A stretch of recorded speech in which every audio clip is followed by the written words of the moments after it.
Eu estou recebendo a informação que seu nome é Jansen. Isso, Jansen. Hã? Jansen. Como? Jansen, Silvio. Ah, é Jan. Jansen. Jansen. Oi. Oh.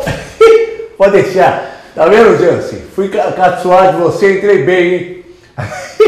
Faz mal. Jansen, você fala de onde? Rio Grande do Sul. Rio Grande do Sul. E você ganhou com a Telecena? Ganhei. Ganhou, fez mais ou menos pontos? Menos. Menos pontos? É, você ganhou quanto já? 11 mil. 11 mil? Que coisa, você ligou na segunda ou na terça? Segunda. Segunda-feira? É, gente, por essa razão você ganhou somente 10 mil reais.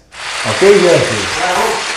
Para Hã? 11. Você já ganhou 11 mil e você ligou na segunda, você ganha mais 10 mil.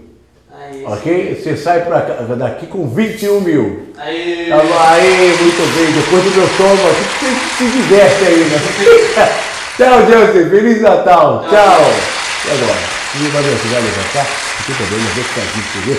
Eu faço. Como é que é o nome que eu faço? Faço esteira, quer ver só? Eu lembro. Aê, pronto. Aê, pronto. Desse jeito, né? Não tem problema não. Acabou? Acabou. Não, acabou.